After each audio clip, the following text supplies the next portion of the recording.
While the chest can make a huge visual impact on your physique, it can also be one of the toughest muscle groups to build for some people.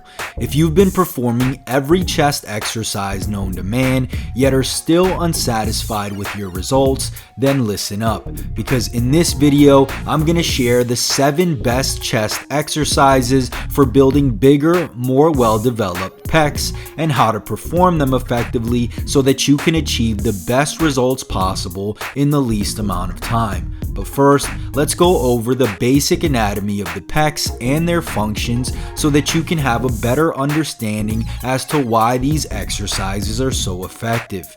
The anatomy of the chest. The chest is composed of 2 muscles, the pec major and the pec minor. The pec major is the big, superficial muscle you think about when talking about the chest.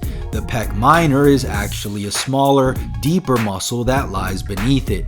Since both muscles are activated with similar movements, we're going to focus on the larger pec major. The pec major itself is divided into 2 heads. The sternocostal head, which is the main lower portion, and the clavicular head, also known as the upper chest. Both heads are responsible for horizontal adduction or bringing the arm across the body. The clavicular head, however, is also responsible for shoulder flexion or bringing the arm upwards. If you can manage to train these 2 functions under resistance and progressively get stronger over time, you'll have no problem building an impressive set of pecs. So, now that you understand what muscles are involved and what functions they're responsible for, let's get into the 7 best exercises for building your chest. Exercise number 1, the barbell bench press. The barbell bench press is one of the best movements to activate your pec fibers as a whole while allowing you to achieve progressive overload conveniently. But if you think you're going to achieve the same results by performing the Smith machine variation and avoiding free weights, think again. One 2011 study compared the Smith machine and the barbell bench press. The barbell bench press had an overall greater amount of muscle activation. Free weights just tend to place more tension on more muscle fibers, especially for the bench press. Also, consider the bar path. When advanced bench pressers lift the bar, they push the bar up and back off of their chest. But for novice lifters, they typically push it straight up. This makes the path inefficient as the bar is further away from your shoulders. With the Smith machine, it literally doesn't allow you to do a safe and efficient bench press motion because the bar is locked in a vertical plane. Thus, you're forced to push the bar straight up.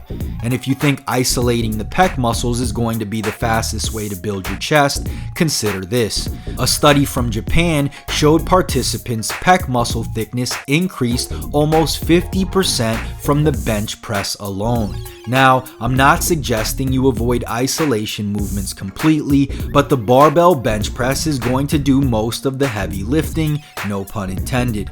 Personally, I recommend you make the barbell bench press the focal point of your chest training and perform this exercise at least 2 times per week. Exercise number 2, incline dumbbell press. Benching at an incline with dumbbells will allow your arms to move across your body, horizontal adduction, while also bringing your arm upwards, shoulder flexion. This hits the chest as a whole, but emphasizes the upper chest a bit more. To perform this exercise effectively, set the bench at a 45-degree angle, as research shows this to elicit the highest activation in the clavicular head. Incline any more than this, and you run the risk of turning this into a shoulder-dominant exercise. Exercise number 3, decline dumbbell press. The decline dumbbell press is a great way to emphasize the lower portion of the pec major while also reducing shoulder involvement due to the angle you're pressing from. This likely isn't too surprising, yet here's something that is. It has always been believed that the incline bench press targets more of the upper pecs, while the decline press focuses more on the lower portion of the chest. Well, researchers at Wayne State College wanted to test this theory.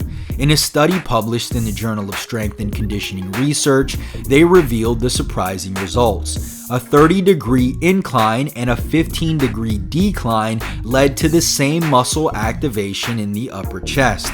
This means the decline bench press is also a great exercise for building the upper chest. And although I wouldn't make the decline press the focal point of my upper chest training, it does indicate that maybe the decline bench press is worth adding to your arsenal. Exercise number 4, dips.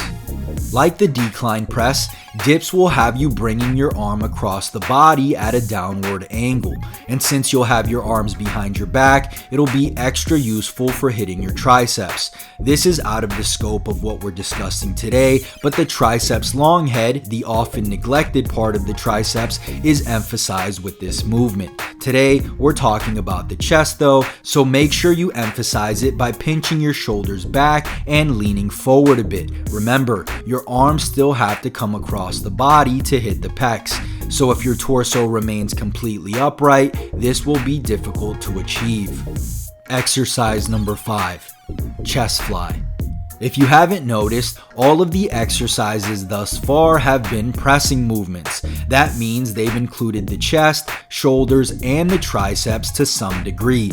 The problem is that you may want to add more volume to stimulate a muscle, but the other muscles that help with the movement are already fried. So those muscles will fatigue first and be under max tension, leaving the main muscle underwhelmed. In this case, guys who bench may be limited by the triceps, for example. That's why isolation movements do have their place. If you really want to focus on the pecs, a chest fly is a great option. It includes only horizontal adduction, the primary function of the pecs. I like to add this exercise for higher reps, very close to failure, after I do my heavy compound pressing earlier in the workout. Exercise number 6, incline barbell press. The incline barbell press is the king of all upper chest builders. This exercise trains both horizontal adduction and shoulder flexion, meaning it's a great exercise for targeting the chest, but particularly the clavicular head due to the high degree of shoulder flexion. Not only that, but it's a great way to build strength and achieve progressive overload. Like the dumbbell variation of this movement, you want to perform this exercise at a 30 to 45 degree incline for the greatest upper chest activation. Another great tip is to let the elbows flare a bit in order to achieve a higher touching point. This is unlike a normal bench press where your touching point is much lower, normally around the nipple line.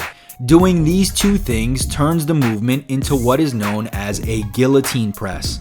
Although this may sound a bit dangerous, rest assured this movement is actually quite safe. And on top of that, it's going to fry your clavicular fibers due to the angle they run at. Flaring the elbows also places the insertion point, the humerus, further away from the origin, the clavicle, leading to a greater stretch on the target muscle. Exercise number 7, push-ups. The push-up is much like a bench press, except you're pushing your body away from the floor instead of lifting a weight away from your body. The problem arises as you get stronger. Eventually, you'll be able to do a ton of reps and struggle to fatigue the chest. That's why I recommend you perform the push-up with proper form using a slow and controlled cadence until you're able to perform sets of 20. Once you're able to perform 20 to 30 reps with relative ease, the push-up becomes far less effective.